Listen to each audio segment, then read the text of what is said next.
Something is wrong in the corner of your yard, and you almost missed it.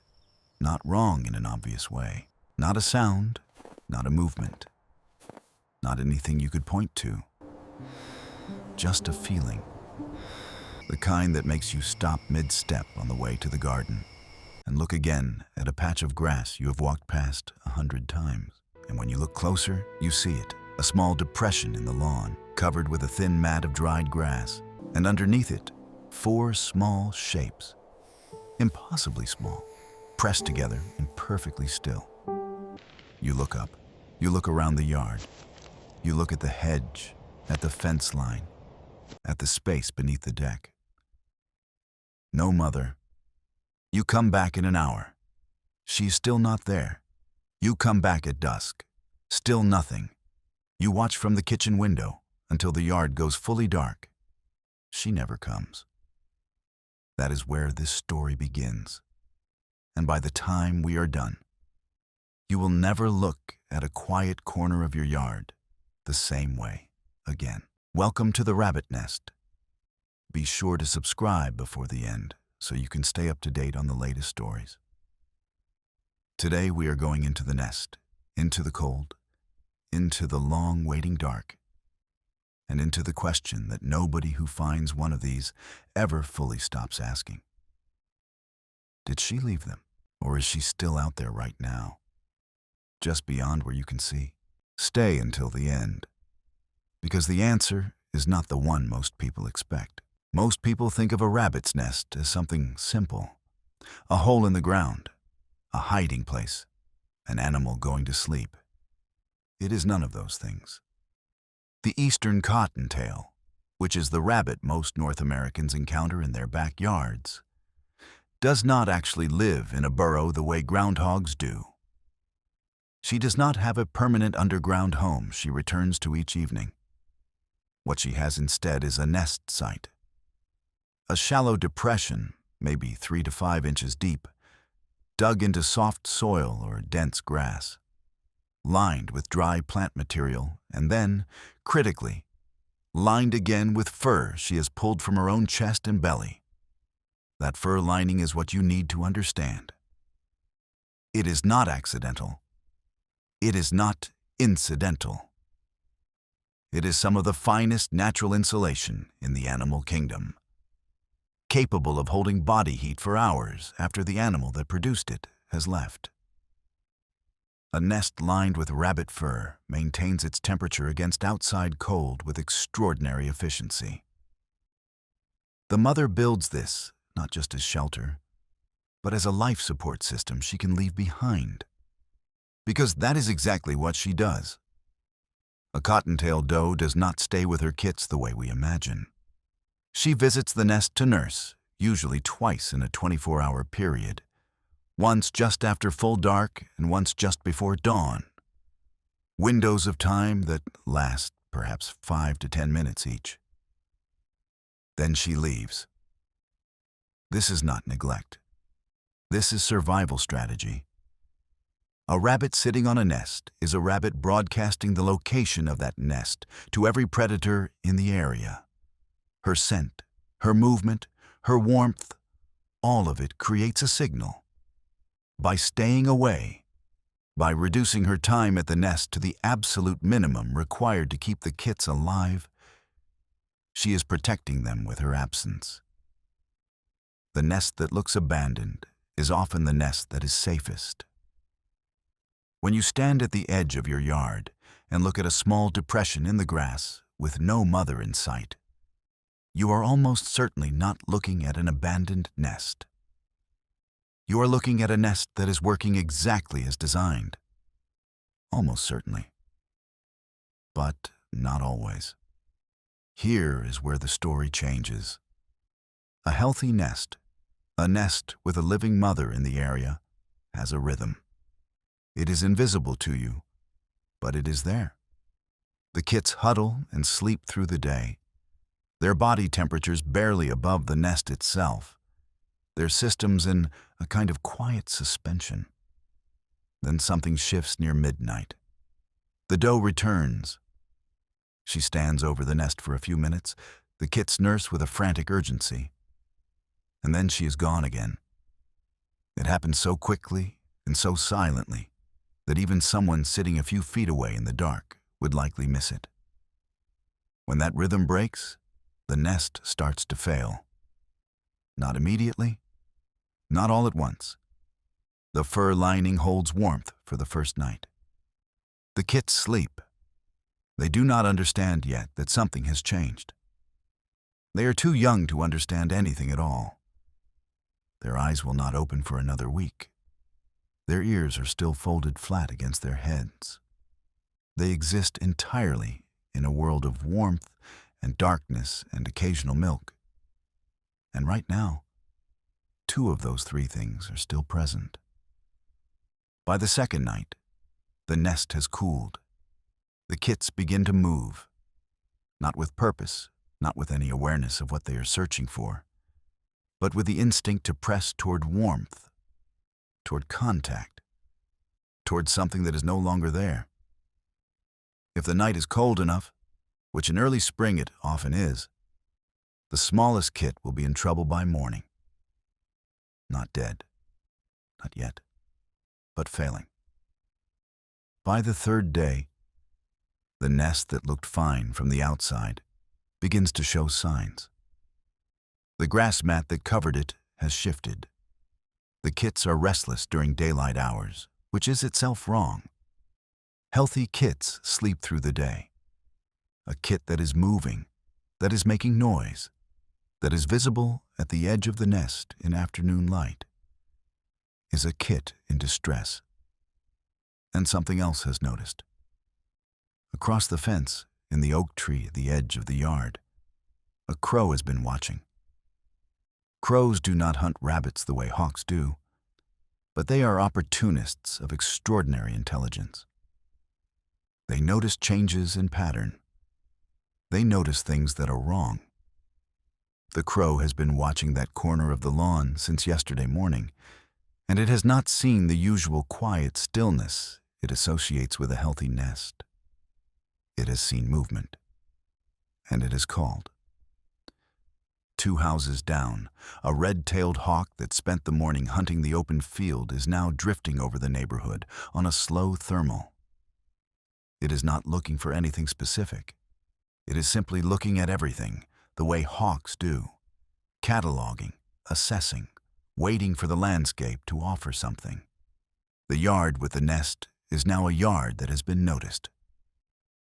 This is the part no one wants to think about. But if you have ever found a nest like this, you have thought about it. You have stood at the kitchen window and looked at that patch of grass and wondered, where did she go? The honest answer is that there are several possibilities, and they exist on a spectrum from devastating to quietly hopeful. The most common cause of a mother rabbit's absence is predation. Cottontails are prey animals in the deepest sense of the word. They are eaten by hawks, by owls, by foxes, by coyotes, by domestic cats, by raccoons, by dogs. Their life expectancy in the wild is roughly 1 year. Not because they are fragile animals, they are actually remarkably resilient, but because the sheer number of things that want to eat them means that probability, across time, is working against them. A doe raising a litter in a suburban yard is moving through that yard at night. She's crossing open spaces. She's a small, warm, moving target in a neighborhood that contains all of the above. The second possibility is injury. A rabbit struck by a car on the street nearby. A rabbit that tangled with a predator and escaped, but not without cost. An injured doe may still be alive, but unable to return to the nest, unable to cover the distance, failing somewhere in the brush at the edge of someone's property while her kits wait.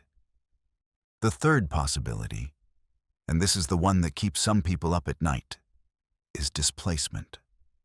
A sudden disturbance near the nest. A dog that got too close. A lawnmower that came within feet of the depression. A child who meant no harm can cause a doe to abandon a nest entirely. not out of cruelty, out of instinct. A nest that has been compromised is a nest that may now lead predators directly to her young. Her biology, in those moments, may override everything else and drive her away permanently. And then there is the fourth possibility. She is still there. She's in the hedge 3 yards away. She is under the deck next door. She is alive and present and returning to the nest each night in the window of time, so narrow that no one watching from inside has happened to be looking at exactly the right moment. The nest looks untended. The kits look increasingly vulnerable. But she has been there, twice in the dark, so quietly that even the crow in the oak tree did not see her. This happens more often than people realize. The cottontail doe is one of the most difficult animals in the suburban landscape to track precisely because she is so accomplished at invisibility. A wildlife rehabilitator will tell you that the single most common reason kits come into care unnecessarily is that a well-meaning person watched a nest for a day and a half, saw no sign of the mother, and intervened before the mother had a chance to do what she was already doing.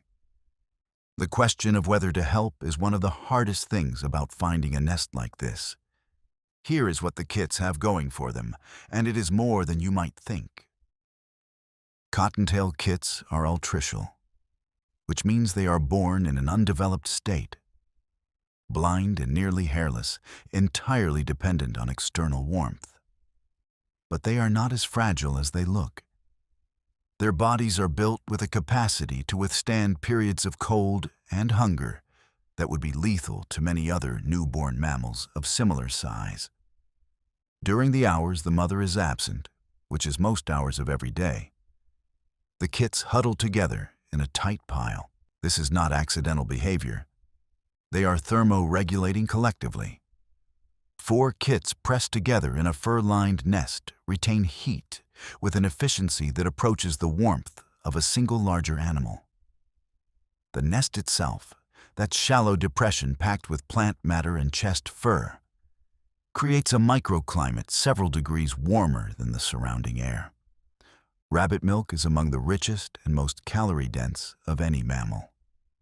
A kit that nurses successfully for 5 minutes receives enough nutrition to sustain it for close to 24 hours. This is precisely why the mother can leave for such long stretches. She's not abandoning the kits between visits. She's fueling them for a full day of quiet waiting with each brief return. Eyes open at around 10 days. At that point, everything changes. A kit with open eyes is a kit that is beginning to register the world beyond the nest. It begins to move with more intention. It starts to show curiosity rather than just need. By 3 weeks, kits that have been successfully nursed are already beginning to nibble at vegetation. By 4 to 5 weeks, the young rabbits that were invisible in their nest are moving independently through your yard, already looking, already learning, already impossibly small and impossibly competent at the same time. But all of that depends on a mother that comes back. All of that depends on 5 minutes in the dark, twice a night, that most people will never witness. The kits in the nest do not know this. They do not know that the warmth that they are waiting for is also the survival they are waiting for. They know only the press of each other and the particular cold of a night without her. And they wait with the absolute patience of creatures that have no other option. On the 3rd night after the mother's disappearance, the yard is not as quiet as it looks. The red-tailed hawk is roosting 2 streets away, but it has not forgotten what it saw during the afternoon thermal. Its spatial memory, one of the sharpest of any bird, has filed the location of that patch of lawn and the way you might earmark a page in a book you intend to return to. The crow in the oak tree is also still present, tucked against the thickest branch, one eye open in the dark the way crows sleep, the way many birds sleep. With one hemisphere of the brain still monitoring the environment, while the other rests. If something moves in that corner of the lawn tonight, the crow will hear it. The neighborhood cat, the gray one that belongs to no one specifically and to several people in a general sense, is moving along the fence line at the edge of the yard. It has been here before. It will be here again. It does not know exactly what it is looking for in that corner of the grass, but it has been moving toward it with increasing intentionality over the past 2 days, drawn by something too faint for you to detect from inside, a scent that the kits cannot help but produce simply by being alive and warm and in the world. And somewhere out there, in the dark beyond the fence, there may be a small brown shape sitting very still, watching. The doe, if she is alive, knows all of this. She can smell the cat on the air. She can hear the shift of the crow above.